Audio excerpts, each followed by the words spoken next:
Fala galera, sejam muito bem-vindos para mais um vídeo Rapinas do Mar. Eu sou o Alexandre Castro.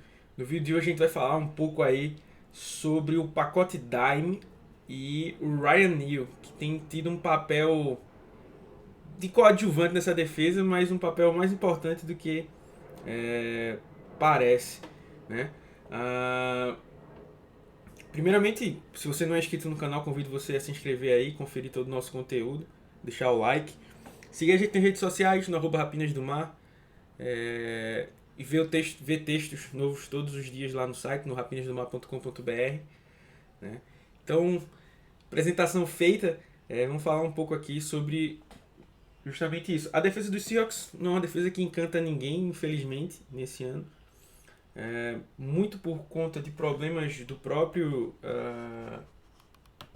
Ken Norton Jr., mas ele chamou um tipo de formação que é a chamada Dime Defense, né? Que tem ajudado um pouco a vida dele, né? Então, e tem indo bem. Então vamos explicar aqui mais ou menos primeiro o que é a Dime Defense. A gente tem aqui o nosso primeiro corner, o DJ Reed, o Trey Brown, o segundo. Quando a gente entra com o terceiro corner, que aqui é o Ahmad, ele é o níquel. Então o time estaria na formação níquel. E aí quando entra um quarto corner ou um sexto defensive back, né, já que aqui a gente tem ainda o Jamal Adams e o Condre Diggs, e aí o sexto, o Ryan Neal, é o chamado dime, né? Essas formações ajudam o time a cobrir melhor o passe. Agora, obviamente, você perde força contra o jogo corrido. Então, normalmente se chama essa formação em situações claras e óbvias de passe. Por exemplo, no jogo contra os Jaguars, que o Seahawks usou bastante essa formação, o Ryan Neal entrou basicamente em terceiras descidas e quartas descidas, né? Fora isso, ele entrou no último drive dos Jaguars, mas já era garbage time ali, aí ele jogou todo tipo de descida. Mas as 14 primeiras jogadas, o Seahawks chamou 20 vezes essa jogada contra os Jaguars, e até a número 14 ainda não era garbage time. Uma delas foi anulada, né, por uma falta do Hugo Amadi. Então, 13 jogadas oficiais. E o Ryan Neal entrando em terceiras descidas e quartas descidas. O Seahawks basicamente usou essa formação e deu certo em 2018 para anular um recebedor em específico. Normalmente era um tight end, né? O Seahawks fez isso muito bem contra os Chiefs naquela época. Esse ano o Ryan Neal teve o destaque jogando contra os 49ers, fazendo uma partida muito boa, marcando o George Kittle, e até se cobrou mais dele em outras partidas. A gente viu 6 snaps contra os Rams. E contra os Saints ele fez uma partida bem fraca. Ele cedeu muita jarda pro Alvin Kamara e ainda um touchdown. Ele cedeu pouco mais de 100 jardas no ano. 50 foram nesse jogo contra os Saints, né? Então, se você tirar da equação, realmente ele estava jogando bem, né? Foi meio que um ponto fora da curva. E o papel dele é muito importante, porque inclusive ele não tem sido usado da forma como eu acho que poderia, né, maximizar, né? A gente tem um pass rush fraco, né? Então ele poderia ser mandado mais vezes em blitz, ou ele dropar na marcação e deixar o Jamal Adams vir na blitz, né? Tem um sack do Jamal Adams contra os Eagles no ano passado que acontece numa jogada desse tipo, né? E assim, o técnico precisa achar essas outras soluções, né? E assim, essa formação também permite os Seahawks serem bastante versáteis nas suas defesas, né?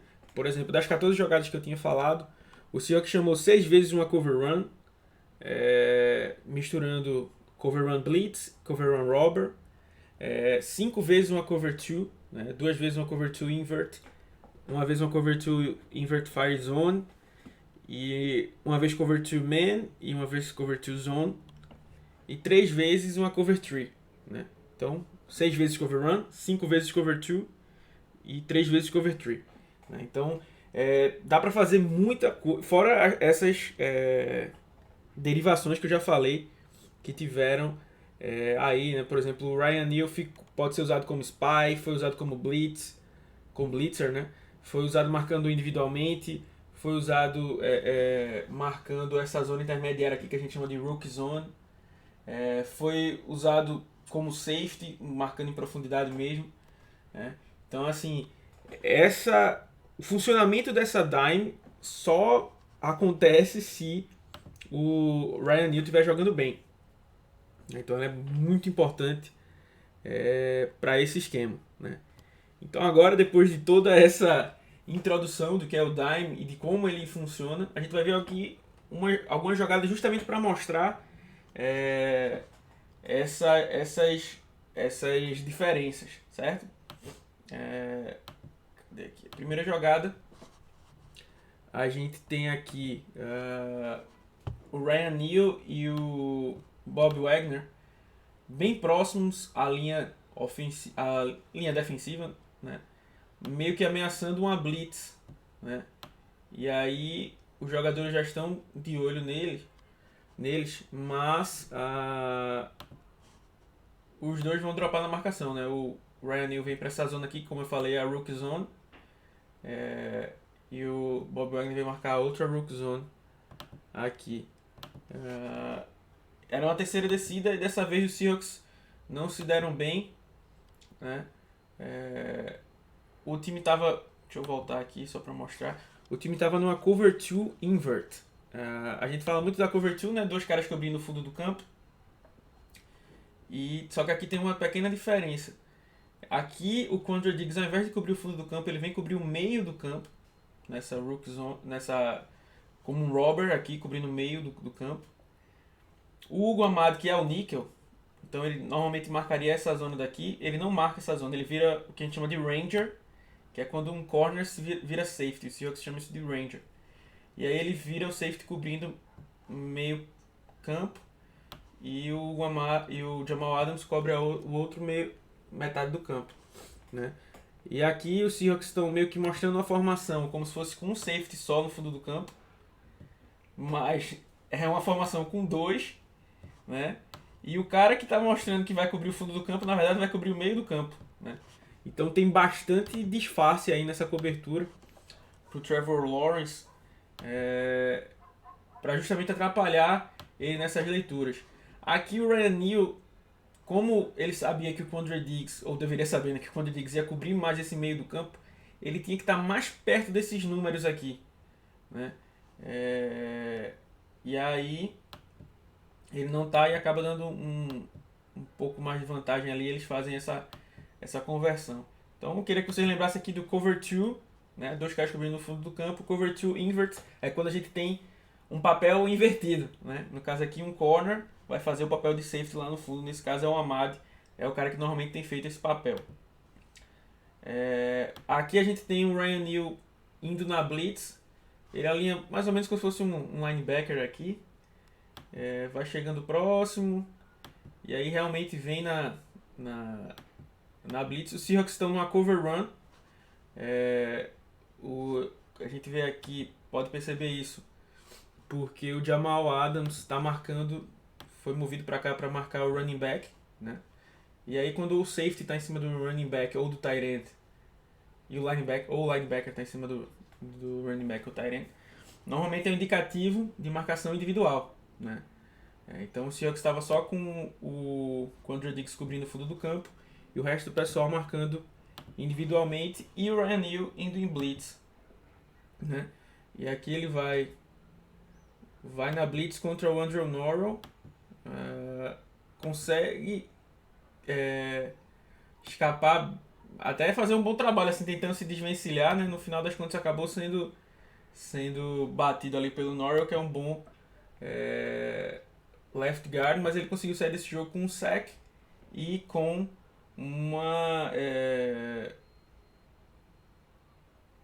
um hit no Trevor Lawrence, né? Que ele quase conseguiu, né? Mas o Lawrence fugiu no scramble aqui. Aqui é finalmente o sack dele. É, os Seahawks vão chamar aqui a jogada com um cover run robber, né? Todo mundo marcando individualmente. Um cara cobrindo no fundo do campo é o Quandre Diggs. E o Jamal Adams agindo como robber, né? Ele estava aqui no fundo e vem cobrir o meio do campo. E aí o Bob Wagner e o Ryan Neal vêm na blitz. Aqui, por incrível que pareça, o Seahawks marca muito bem individualmente. O Trevor Lawrence não tem nenhuma janela. E aí ele tem que fugir. E o Ryan Neal consegue escapar e fazer o seu primeiro sack no ano. Né, numa boa jogada dele aqui. Ele aqui em cima, visando estressar, né, o right guard aqui. Ele e o Bob Wagner. E aí o Neal pega o right guard. O Wagner faz um bom trabalho contra o running back. O Darrell Taylor conseguiu escapar aqui do Ken Robinson, mas está caindo no chão. Mas isso é o suficiente para forçar o Lawrence a fugir do pocket. E aí o Ryan Neal faz um bom trabalho, confia na velocidade, vai lá e faz o sack. Aqui outra jogada em dime, outra vez a cover 2 invert. Perceba aqui o Jamal Adams cuidando de metade do campo. O Guamadi cuidando de outra metade. E aqui o Seahawks ainda adiciona o Rasheem Green, ao invés de ir na blitz, dropar na marcação aqui no meio.